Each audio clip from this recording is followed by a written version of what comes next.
kindergarten. My mother put a beam in her ass. Okay, let's stop that now. Your mother put a beam in her ass? Well, that's crazy. How do you put a beam in your ass? What the hell?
I actually filled my water up today, and I haven't been doing.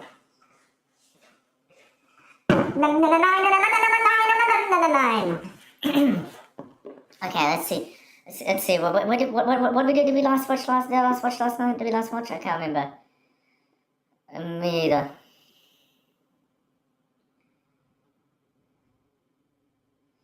Makes sense. Gonna go vegan. Vegan?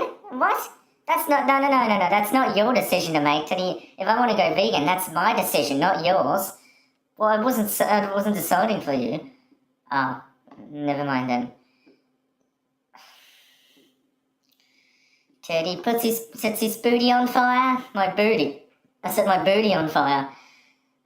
What is this nonsense? Yeah, we're back here again.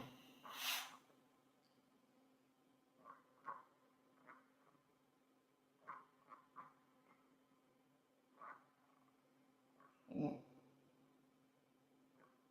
Oh. I've got 629 videos. They haven't uploaded for 5 months now. The last uploaded 5 months ago. There's 629 videos. Yeah, they haven't uploaded. They last uploaded 5 months ago. They've got a different channel icon, channel banner. But they last uploaded 5 months ago. They haven't uploaded. The last upload was 5 months ago. Oh, yeah, they haven't uploaded for 5 months.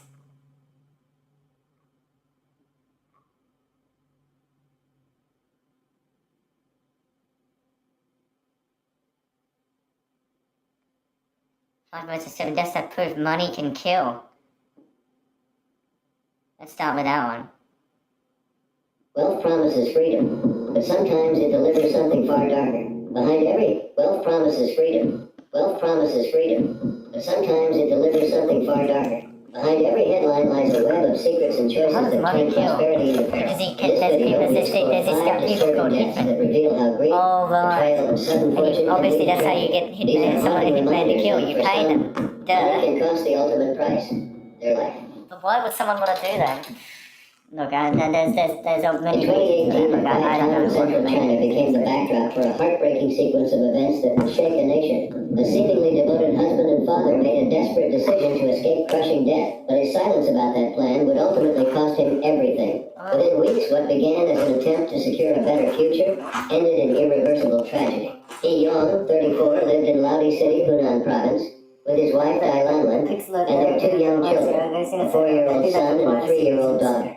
Dai was a homemaker, caring for the children full-time, while he worked and shouldered the financial burdens of the family. Among those burdens was their daughter's epilepsy treatment, a constant and costly necessity. Under increasing pressure, he borrowed from online lenders and quickly amassed over 100,000 yuan in debt, an overwhelming sum, amounting to about $14,400. Unable to see a way out, he took out a 1 million yuan life insurance policy in early September 2018, naming Duck as the sole beneficiary. On September 19th, he rented a vehicle from his employer and drove it into a river to fake a fatal crash.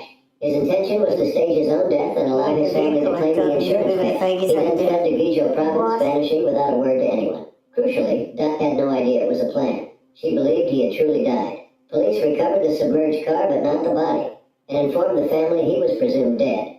Was devastated. In the following day, she not only grieved for her husband, but also faced suspicion and blame from his relatives.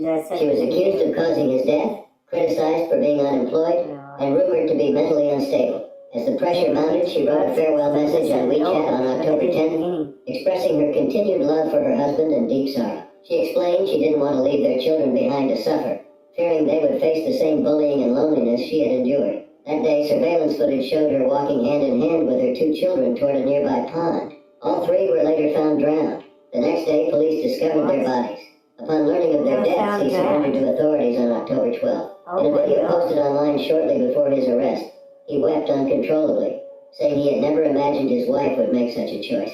He explained that his plan was to fake his death temporarily and later return to take his family into hiding. But by the time he spoke those words, it was far too late. He was detained on charges of insurance fraud and property destruction, but experts noted that since he never filed a claim, the fraud was incomplete and unlikely to lead to full prosecution. They also stressed that there was no legal basis to hold him criminally responsible for the deaths of Duck and the children. Moral condemnation, however, had been swift and widespread. Public sentiment across social media had been largely unforgiving, with many accusing him of selfishness and irresponsibility. The case triggered nationwide debate, not just about financial desperation, but also about the silent suffering of rural women.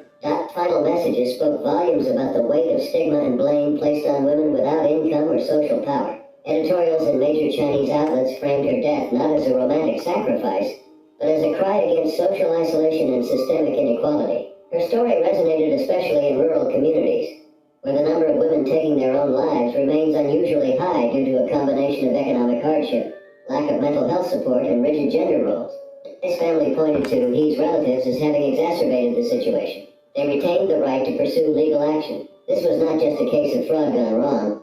It was a collapse of communication, trust, and emotional endurance, one that ended in unimaginable loss. In a case that shocked California and gripped the nation with its chilling cruelty, two elderly women, Helen Golay and Olga Rutterschmidt, hid unimaginable deceit behind the guise of generosity. Presenting themselves as kind-hearted benefactors to the homeless, they posed as supportive allies to society's most vulnerable. But beneath the surface was a scheme so cold and calculating, it would ultimately cost two men their lives and expose the deadly potential of unchecked greed. Helen, born in Texas in 1931, and Olga, born in Hungary in 1933, met in Los Angeles in the 1990s. Both women were in their 70s when authorities uncovered their plan. To those around them, they appeared to be ordinary older women. They volunteered at the Hollywood Presbyterian Church, an outreach center serving the local homeless community, and were seen as friendly, well-dressed participants in a compassionate cause. In truth, their presence there had a sinister purpose. It was a hunting ground. Between 1997 and 2005, the two women approached homeless men with offers of shelter, food, and assistance, especially targeting those with no close family ties. They convinced their victims to sign documents under various pretenses, including offers of help with benefits. What the men did not know was that Helen and Olga were fraudulently taking out multiple life insurance policies on them, often posing as relatives, fiancés, or business partners, enlisting themselves as beneficiaries. Over the years, they forged signatures and lied repeatedly to insurance providers, collecting personal data under the guise of assistance. Paul Vados, a 73-year-old homeless man, was the first known victim. In November 1999, he was found dead in a Hollywood alley, apparently struck by a vehicle in a hit and run. At the time, no witnesses were found, and Helen and Olga stepped forward, identifying themselves as close relatives and requesting that he be cremated. The case appeared tragic but unremarkable, until 6 years later, when another man died under nearly identical circumstances. Kenneth McDavid, a 50-year-old aspiring screenwriter who had fallen into homelessness, was taken off the streets by Helen. She paid for his apartment, meals, and other necessities. On June 22, 2005, Kenneth was found dead in a dark Los Angeles alley. His body bore signs of severe trauma, with his chest and skull crushed, and his clothing stained with grease, suggesting he had been lying beneath a car when struck. There were no witnesses, but toxicology reports revealed high levels of prescription drugs in his system. Suspicion began to grow after insurance investigator Ed Webster received a claim filed by Helen and Olga, who identified themselves as Kenneth's business partners. When their accounts did not match what they had told police, claiming to be his fiancée and cousin, Webster began digging. He contacted Los Angeles police, and by chance, Detective Nelson Hernandez spoke with another officer who recalled a similar 1999 case involving Paul Vados. The beneficiaries in both cases were Helen and Olga. As authorities investigated, they discovered the women had taken out more than 20 insurance policies between the two victims, totaling over $5 million. They uncovered surveillance footage showing suspicious vehicle activity near Kenneth's death site, and found Kenneth's blood under the chassis of a Mercury Sable linked to Helen. A post-it note with the car's license plate was later found in her home. Investigators also found large quantities of sedatives in the women's homes, fake IDs, forged documents, and personal information on other potential victims. One man, Jimmy Covington, testified in court that Helen and Olga had approached him with offers of help, but asked him to provide his social security number and other personal data. He grew suspicious and left. In May 2006, with enough evidence for fraud charges, authorities arrested the women. In jail, they were recorded arguing. Olga, scolding Helen, said that taking out too many policies was stupidity, and warned that they were going to prison. In March 2008, both women were charged with multiple counts, including first-degree murder and conspiracy to commit murder. Helen was found guilty of the deaths of both Paul and Kenneth, while Olga was convicted in Paul's case and found guilty of conspiracy in both. They were sentenced to consecutive life terms without parole. Their appeals were denied. What began as a sinister plan to profit from lives they deemed disposable became a disturbing reminder of how appearances can hide true malice. Helen and Olga, once seen as gentle benefactors, had treated human lives as financial investments and paid with their own freedom. Paid with their own freedom. Oh my God. In 2020, Laura Cowell, a 57-year-old retired hospital executive from Galena, Illinois, vanished without explanation, only to be found days later, lifeless in the Mississippi River, more than 200 miles from home. Behind her death lay a devastating story of deception, manipulation, and profound emotional turmoil. Laura had built a quiet, fulfilling life in Galena after the death of her husband of 24 years. A lover of gardening, golf, and her volunteer work with a therapy dog named Effie, Laura was well known and deeply respected in her community. Yet after years of marriage, the absence of romantic companionship left a void. In 2018, hoping to rebuild this part of her life, Laura joined Match.com. That decision marked the beginning of a harrowing descent. There she met a man named Frank Borg, who claimed to be a Swedish investment advisor. He mirrored her background, widowed, a parent with Midwest ties, and quickly won her trust. Within days of exchanging emails, they professed love. Though they never met in person, their correspondence intensified rapidly. Frank manipulated Laura, urging her to send him money. Over time, he convinced her to transfer a staggering $1.5 million to accounts tied to a fake business called Goose Investments. In the background, their communication changed. The affectionate emails shifted toward demands and instructions. Frank directed Laura to create fake dating profiles, open new bank accounts, and take out a mortgage on her home. Federal investigators later traced his emails to Ghana. His photo, Laura's daughter would discover, was stolen from a Chilean doctor's social media account. On August 7, 2020, Laura's daughter, Kelly Go, received a call from a federal agent warning her that her mother may have been caught in an elaborate scam. Alarmed, Kelly drove from Chicago to Galena, only to find the house empty. Buried in a filing cabinet was a handwritten letter addressed to her. In it, Laura confessed that she had been living a double life, admitted that she was broken, and ominously added that she knew she would end up dead. 2 days later, Laura's body was recovered in the Mississippi River near Canton, Missouri. Her car was found parked at a boat ramp 50 miles away. The autopsy confirmed drowning, but offered no clarity on how she ended up in the water. Police found no signs of foul play, and initially categorized the case as a probable voluntary act, though no official ruling was made. For Kelly, that conclusion left too many questions. Her mother had canceled lunch plans just 10 minutes before leaving, seen on the phone in her driveway with someone. A burner phone package was later discovered in her home, but the phone itself was missing. Her last message to a friend had said, "All is good." None of it aligned with someone planning to vanish quietly. As Kelly investigated further, she found hundreds of emails showing how Frank had systematically gained Laura's mother's trust and then used it against her. Over time, Laura seemed to realize what was happening. In one message, she expressed doubts, writing that he and those strangers were clearly finding out more about her than she knew about them. Kelly believes Laura felt endangered, that she had been threatened, and that she saw no way out of the spiral she had been pulled into. In the months that followed, Kelly gave up her job to focus entirely on raising awareness about romance scams. She spoke to victims, financial institutions, and law enforcement, advocating for stronger protections and more aggressive action against fraudsters. She felt that she would not be doing Laura justice if she did not share the case and Laura's story to help other victims.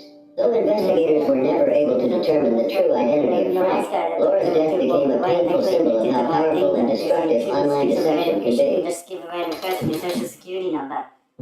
On the morning of June 2nd, 2018, Daniel Brophy, a well-respected chef and beloved instructor at the Oregon Culinary Institute in Portland, was found dead in the kitchen where he had worked for years.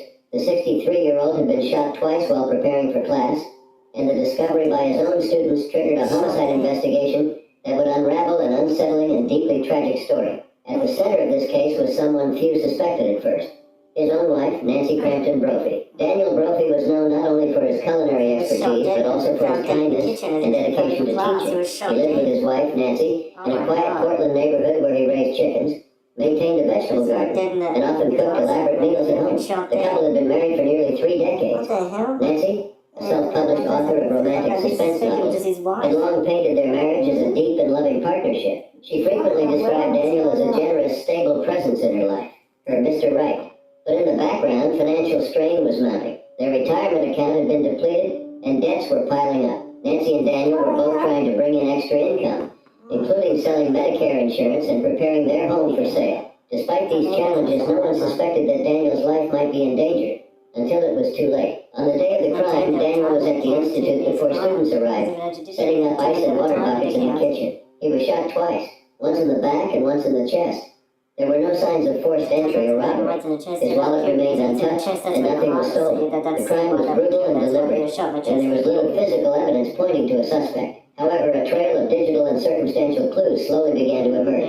Initially, Nancy told investigators that she had been at home that morning, walking the dogs and taking a shower, but her story changed after traffic camera footage surfaced, showing her van in the vicinity of the culinary school during the 13-minute window in which Daniel was shot. She then claimed she must have gone for a coffee run she couldn't recall due to the emotional trauma of the day. Surveillance footage and location data from her phone placed her car near the scene before and after the shooting. Investigators discovered that Nancy had purchased a Glock 17 pistol at a gun show, along with a ghost gun kit in separate parts, including a slide and barrel online. While the gun itself did not match the ballistics of the weapon used in the crime, the additional parts she bought were never recovered. Prosecutors alleged she had swapped out the components to commit the crime and then reassembled the original pieces to avoid detection. When questioned, Nancy admitted to purchasing the parts and handling the gun, but claimed it was research for a novel she was writing. Digital forensic analysis played a critical role in the case. Investigators recovered internet search history from Nancy's laptop, showing she had researched ghost guns, gun assembly, and cleaning a Glock 17. The searches began months before Daniel's death, and included inquiries into how much recoil a Glock had, and how to buy a gun locally. Detectives found no evidence that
It's pretty tricky to scale. When you explain the thing, you can just,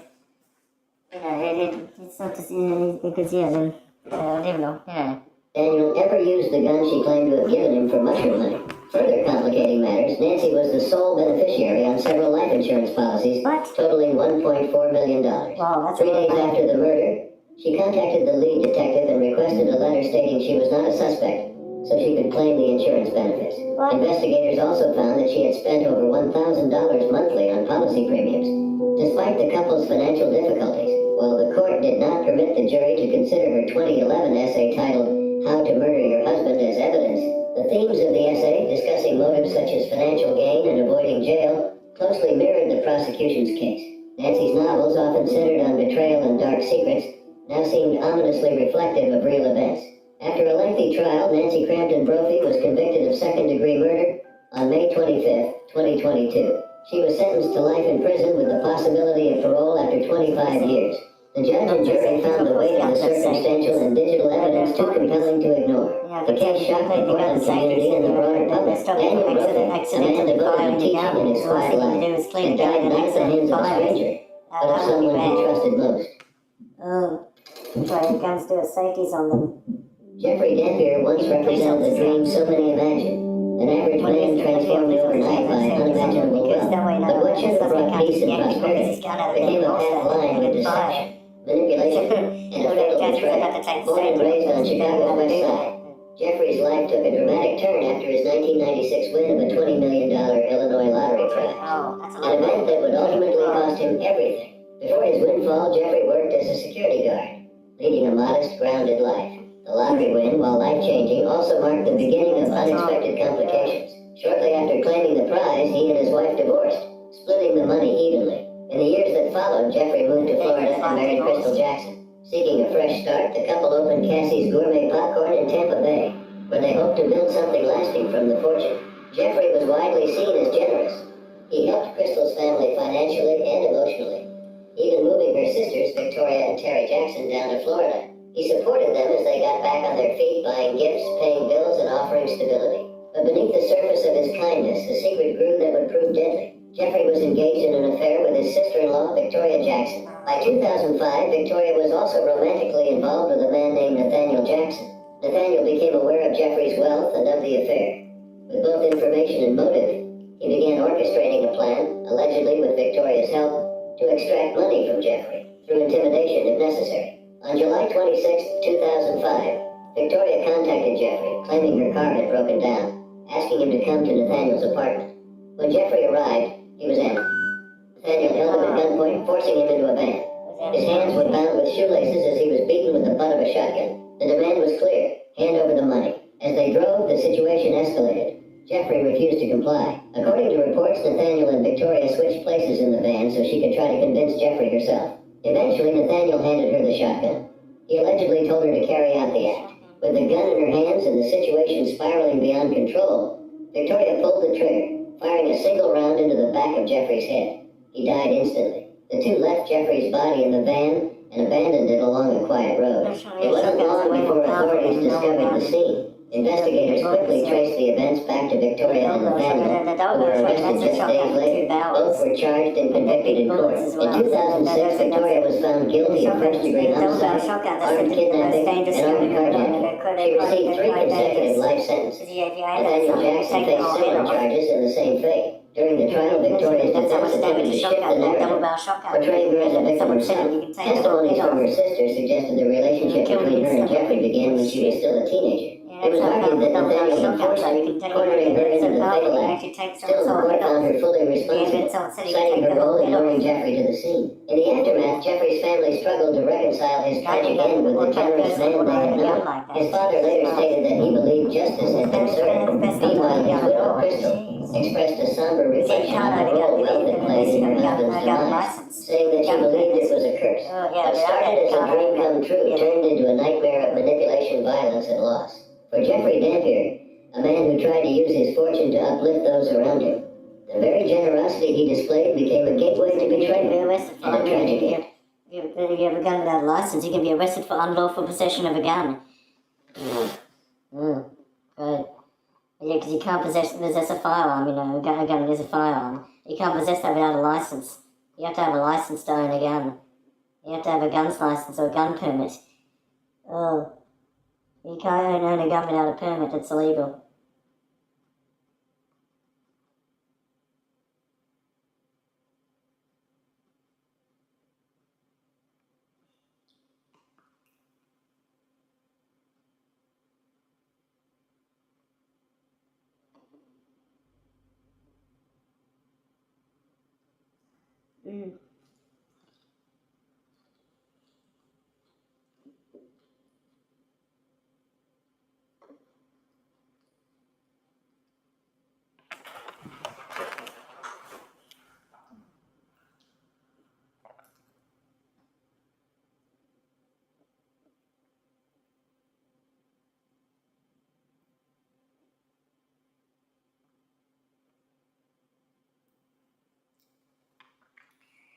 Times when tourists were eaten alive on vacation. What the? I've never even heard that. Most people dream of a perfect vacation. Clear skies, calm The snakes get their prey, they're able to swallow their prey Most people whole. dream of a That's no perfect joke. vacation. Clear skies, calm waters, and adventure. But for some, the trip turned into a nightmare they never escaped. In this video, we'll uncover 5 real cases where tourists were eaten alive while traveling. These aren't myths or rumors. These are true and horrifying stories that happened in the wild, in the ocean, and in places where help was too far away. What started as a holiday ended in one of the most disturbing ways possible. Vast water, yeah, I mean, I don't know where you would find help there.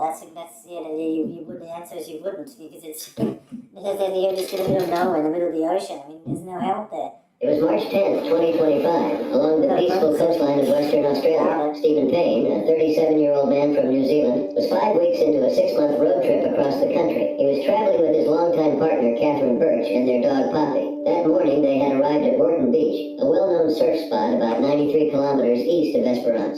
Stephen, a skilled surfer who had been recovering from testicular cancer for the past 3 years, was excited to hit the water again.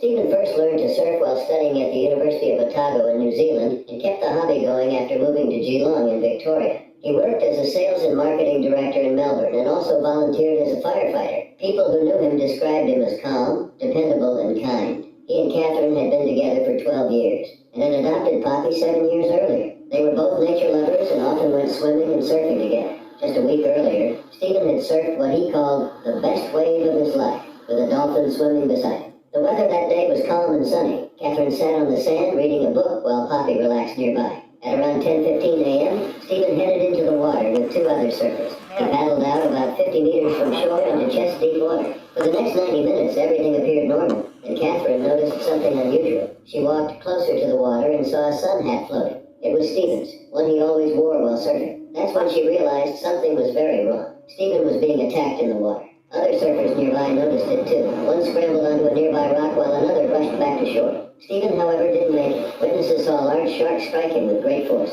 People nearby heard shouting. Then it all went quiet. A tourist flying a drone over the beach happened to catch the entire incident on video, which was later reviewed by the police. The shark was identified as a great white, estimated to be around 3.2 to 3.5 meters long. DNA on Stephen's damaged surfboard confirmed this. The footage showed him being pulled underwater, followed by a wide circle of blood. He never came back up. Authorities said his injuries could not have been survived and that he'd likely passed quickly. Emergency crews were called, but due to how remote the beach was, they arrived about 40 minutes later. By then, it was no longer a rescue operation. Only a few items were found. Stephen's sun hat, some foam from the front of his board, and part of his wetsuit. His body was never recovered. Stephen owned a shark deterrent device, but he hadn't used it that day. Just a few days earlier, he and Catherine had skipped surfing at Granite's Beach in South Australia after hearing about another shark encounter. They had talked about using their deterrents, but believed Wharton Beach would be safe. There were no shark monitoring towers at Wharton Beach. The nearest ones were at Twilight Beach, West Beach, and Kelp Beds, which didn't cover the area. A nearby detection site picked up a shark shortly after the attack, but it was too late. The entire event lasted only minutes. One witness recalled seeing a fin circling Stephen's surfboard, which was left floating 30 meters from shore. The water around the object had turned dark. Another witness recalled that they had heard a scream and then everyone ran out, but only the board remained. The search ended after 2 days. Divers weren't sent out due to safety concerns. Catherine had seen the whole thing from shore. She knew Stephen was gone. His family later said he had deep respect for marine life and wouldn't have wanted anything done to the shark. Stephen was remembered as kind. Yeah, because I couldn't, because obviously our phone doesn't work, and otherwise there's no internet, because the doorbell is actually, it's not connected via the online hub, it's actually connected via the internet itself. Oh, so turning the hub off wouldn't turn off the doorbell. Oh, because it's connected to the hub.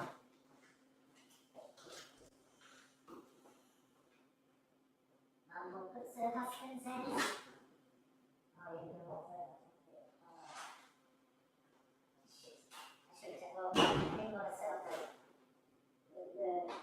didn't want, because I wouldn't be able to watch that if I turned the internet off. And of course the doorbell is connected via the internet, it's not connected to the hub, like most cameras, and most of the cameras are, it's actually connected directly to the internet. What do you do? Wait, wait. What the hell?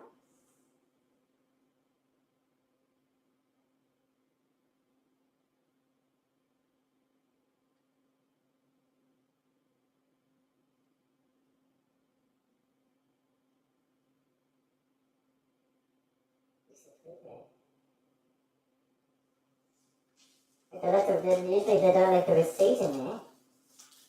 This time they did, they left the receipt in there. They don't usually leave the receipt in there.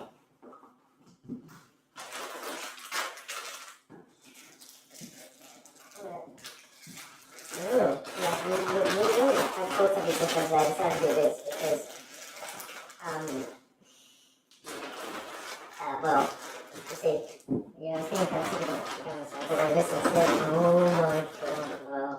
Oh, remember those, there's no one outside of the, oh yeah, yeah.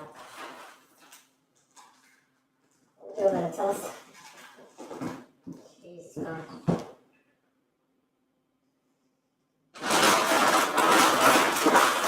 I always do it over down. This time I left the receipt in the bag. This time I left the receipt in the bag. I left the receipt in there. The receipt was in the bag. I left the receipt in there.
I barely even know him. You know, I mentioned my rumors, but I barely even know him. So my dad refused to accept it, because you don't accept things like that from strangers. That's the thing. Oh. Loyal and full of energy. Though his body was never found, the coroner's court confirmed what had happened. His passing left a deep impact on those who knew him. He was the third person to lose their life to a shark in that region since 2017. Locals began demanding better shark protection at remote beaches. But for many surfers, the ocean still feels like home. For Stephen, it always had been. It was March 26, 2016, in Indonesia's remote Raja Ampat Islands. Sergei Likvar, a 37-year-old tourist from Cologne to Moscow, had been traveling through Southeast Asia after leaving his job. He loved adventure and exploring new places. That morning, Sergei went snorkeling near Minyafun Island, a quiet area known for its coral reefs and clear water. It seemed like a peaceful outing, but Sergei never came back. He had snorkeled in Indonesia before and usually went with a guide or in a group, which is strongly advised in that region due to rough waters and dangerous wildlife. But this time, he went alone. Minyafun is part of the Raja Ampat Islands in West Papua. It's far from major cities and popular tourist spots. While it's a favorite location for divers, locals know it for strong underwater currents, sharp rocks, and large saltwater crocodiles. These animals live throughout the region. Though rare, there have been incidents involving people, but it's not common for a foreign tourist to be harmed. When Sergei didn't return, friends first thought he might have stayed out longer or lost track of time. But after a full day passed with no sign of him, they grew worried. Knowing Sergei was always cautious in the water, they reported him missing the next day. Local search and rescue teams quickly got involved, led by Regional Officer Prasetyo Budiarto. His team began checking the coastline and nearby waters. They knew conditions there were dangerous. Strong currents could carry someone far from shore. If Sergei had been caught in one, his body might have already drifted miles away. On March 30th, 4 days after he went missing, the team found something disturbing. Sergei's body was discovered floating near a reef close to where he had entered the water. A large saltwater crocodile was seen swimming nearby, but slipped into deeper water as rescuers approached. The body showed signs of a violent encounter. One of Sergei's hands was gone, and there was a deep wound across his left hip. Other injuries suggested he had been pulled underwater. Based on these injuries, rescuers were sure he had been attacked by a crocodile. Experts believe the attack happened near the edge of a reef, an area where the sea floor drops suddenly and predators often wait. Saltwater crocodiles are known to stay hidden just below the surface and strike quickly. These animals are the world's largest reptiles. Male crocodiles can grow over 16 feet long, and some reports suggest they can be even larger. They are strong enough to pull heavy prey underwater, and once they bite, it's nearly impossible to escape. Sergei likely never saw it coming. His body was taken by boat to Sorong, a town about 2 hours away. Authorities then contacted the Russian embassy. Following the family's wishes, Sergei was cremated. His cousin, Elena Likvar, later explained how difficult it was for the family. Because of the remote location and international rules, they had to contact several government departments just to get clear information. Eventually, someone from the family was able to travel and bring his ashes home. News of Sergei's death quickly spread in both Russia and Indonesia. While crocodile attacks do happen, it's extremely rare for a tourist to lose their life this way. The event shocked both the diving and travel communities. Experts explained that saltwater crocodiles often live in mangroves, coastal waters, and sometimes even in deeper areas or open reefs. This makes certain parts of Raja Ampat too risky for solo snorkeling, especially without local advice or safety support. Locals were not surprised that a crocodile was found there. That stretch of water is known for dangerous currents, rocky seabeds, and poor visibility. Even experienced snorkelers are warned not to swim alone. Authorities confirmed that Sergei had gone into the water without checking with locals. It's unclear if he was aware of the danger, but going alone in that area led to a tragic outcome. The case was closed shortly after, with the official cause of death linked to the injuries from the crocodile. Sergei's passing remains one of the few times a visitor has lost their life this way in Indonesia. His story is a chilling example of how nature, while beautiful, can also be unpredictable and dangerous. It was September 26, 2024, off the coast of Pulau Riau Island in Indonesia. Colleen Monfort, a 68-year-old retired mother from Holland, Michigan, had just started a 7-week diving tour with her husband Mike. For them, this wasn't unusual. The couple had spent decades diving together all over the world. Colleen was experienced, cautious, and respected by the diving community. That morning, Colleen was diving with 6 friends and a tour guide. The waters near Pulau Riau are known for their beauty, but can be unpredictable. Around 9 a.m., they entered the water. Not long after, a strong current hit the group. They tried to stay together, but Colleen got separated. The guy tried to help her back, but the current was too strong. Eventually, the group had to turn around. No one saw what happened to Colleen after that. She never made it back to the surface. She was last seen about 24 feet underwater, with her air tank only half full. Although there was a down current, experienced divers didn't consider the area dangerous. One of her closest friends, Kim Sass, later said the conditions were manageable. Rescue teams searched the area for 8 days using helicopters, boats, and divers, but there were no signs of Colleen. On October 3rd, the search was officially stopped. The sea had become too rough, and after 8 days, the chances of survival were low. Then something unexpected happened. On October 6th, a fisherman in East Timor, over 70 miles from where Colleen disappeared, caught a shark. It wasn't behaving normally, so he assumed it had swallowed plastic or fishing gear. But when he opened it, he found human remains inside, along with part of a black wetsuit. News spread fast, and Colleen's name resurfaced. Authorities from East Timor and Indonesia got involved. Although the shark was caught outside Indonesian waters, officials suspected a link. They ran fingerprint tests. The results confirmed the remains were Colleen's. The reaction was immediate and complicated. To many, it sounded like a shark had attacked her, but her close friends, Rick and Kim Sass, disagreed. They had dived with Colleen for decades and ran a dive shop for over 40 years. They believed something else happened. They reviewed the dive data, photos, and spoke with Mike. After going over everything, they concluded that Colleen didn't lose her life because of an animal. Here's why. Sharks digest food quickly, so if Colleen had been eaten days earlier, her body wouldn't be intact. Yet her remains were still identifiable, with clear fingerprints. Shark attacks on divers are rare, especially in Indonesia, which has recorded only 11 unprovoked cases since 1749, mostly involving people in shallow water, not trained divers. Kim believed Colleen may have had a medical emergency underwater. Perhaps she lost consciousness or had an internal issue. This would explain why she didn't respond or return to the surface. She later wrote online that she didn't believe the ocean or a shark was the reason Colleen died. Mike agreed, even after losing his wife in such a sudden and painful way. He said she wouldn't want a shark to be blamed. But one more detail made things harder. The shark that had swallowed Colleen's remains was killed. While this allowed authorities to recover her and determine what had happened, her loved ones believed Colleen wouldn't have wanted that. Rick explained that she loved nature and would have been heartbroken. Authorities in both countries are still investigating. The diving gear confirmed the remains belonged to a diver. Whether Colleen passed away before being found by the shark or not is still unclear. The timeline is strange. She disappeared on September 26th. Her remains were found in October, 10 days later. Yet her body and wetsuit were still in decent condition. That supports the theory that she was already gone before the shark found her. Mike has been overwhelmed because of the 12-hour time difference. He's been taking calls late at night, trying to bring Colleen home. Friends say he's exhausted and heartbroken. This trip was meant to be the adventure of a lifetime. Instead, Colleen's life ended far from home, in the ocean she loved. Her friends remember her as calm, kind, and deeply respectful of the sea. Even now, they ask people not to focus on the shark, but to remember her for who she was, a skilled diver who passed away doing what she loved.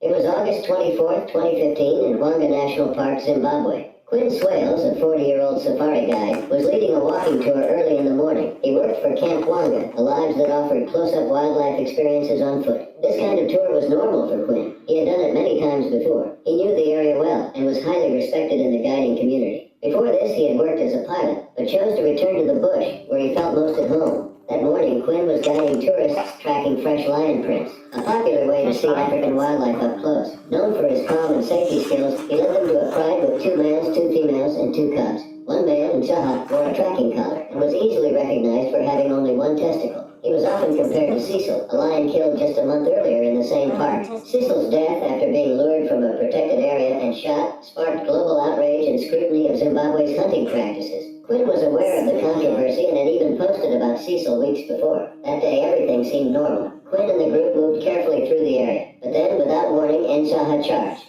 Lions don't usually attack unless they feel threatened. With cubs nearby, Nshaha likely saw the group as a danger. He reacted fast, too fast for Quinn to use his rifle. Quinn immediately stepped between the lion and his guests. Witnesses said he didn't hesitate. He stood in front of Nshaha, trying to protect the group. The lion reached him in seconds and attacked, biting Quinn in the shoulder and neck. The guests started shouting, and eventually the noise made the lion back off, but the injuries were too severe. Quinn died at the scene. The guests were shaken but unharmed. They used a radio to call Camp 1, and staff arrived quickly. Sadly, there was nothing they could do. Shelley Cox from African Bush Camps confirmed Quinn's death, saying his actions showed his training, skill, and bravery. News of Quinn's death spread quickly, especially because it happened so soon after Cecil's story. But this time it wasn't about hunting. It was about a man who gave everything to protect others. Friends and colleagues paid tribute to him. One former co-worker said Quinn had always dreamed of returning to the wild. Shaw had been seen as unpredictable before. Earlier that year, another lodge had warned people about him. They called him dangerous, but also described seeing him as a rare experience.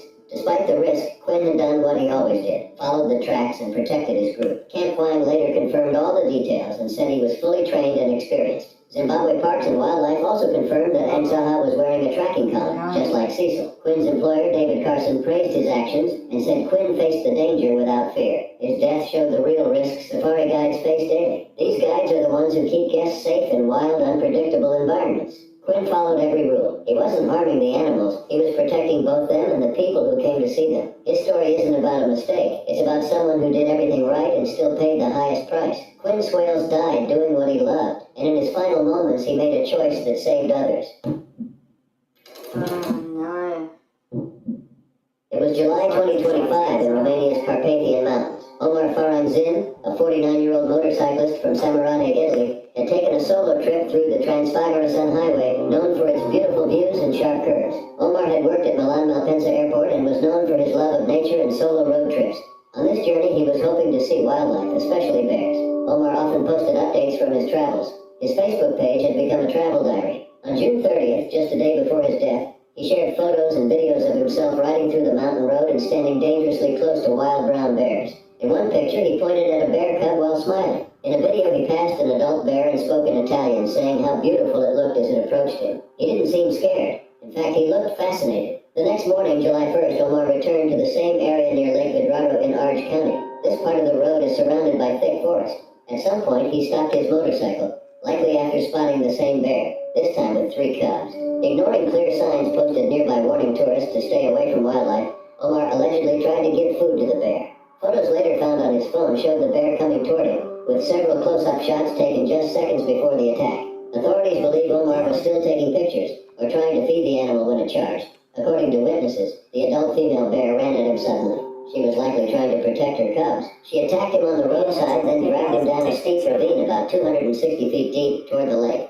Passing tourists saw parts of the incident and quickly called for help. Emergency teams, including firefighters, police, and forest rangers, arrived shortly after. It took them nearly an hour to find Omar's body. Despite wearing a helmet and full motorcycle gear, his injuries were too severe. He had died before help could reach him. Rescue workers said the bear was still nearby, agitated and pacing. One mountain rescue officer said the animal even followed and threatened the team during recovery. Because of the risk, Romanian authorities later made the decision to remove the bear. Omar's death made headlines in both Romania and Italy. Friends and former co-workers flooded his Facebook page with messages. Some called him kind, adventurous, and deeply loved. One person wrote, "You didn't deserve to go this way." But the event also raised serious concerns. Romania has one of the largest brown bear populations in Europe, with about 10,000 to 13,000 bears across the country. Over time, human expansion, like construction and deforestation, has forced these animals closer to roads and cities. Many now search for food and garbage left behind by tourists. Bear-related incidents have been increasing. In the last 20 years, nearly 30 people have lost their lives, and many more have been hurt. Because of this, Romania recently raised its yearly limit for bear removal from 220 to 481. Some believe it's necessary for public safety, but others say better trash control and public awareness would help more. trash. Just last year, a Trash. 19-year-old woman was Trash. taken by a bear while Trash. hiking. Trash. In another case, a 72-year-old tourist was attacked after opening her car window to take a photo. She survived, but with serious injuries. Omar's case was one of the most public. His phone showed just how close he had gotten to the bears. In one clip, he was riding by as a bear sat on a roadside barrier. In another, he stood only a few feet away from a bear cub. Officials later said that Omar was not trying to cause harm. He was just curious. But with wild animals, especially mothers with young, the line between safe and dangerous is very thin. Omar's final photos captured a man enjoying nature, unaware that those moments would be his last. Oops. Oh dear. I was unaware that those moments would be his last.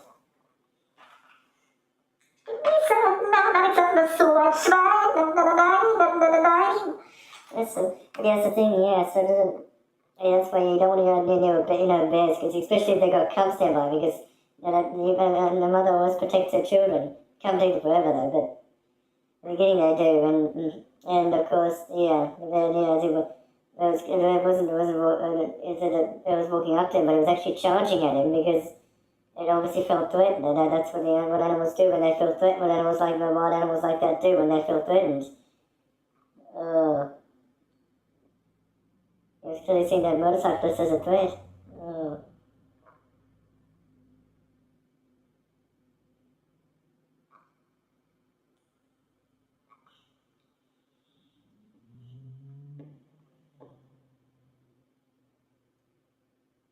Here are 5 tragically foolish deaths. Ironic and baffling moments when simple mistakes turn fatal.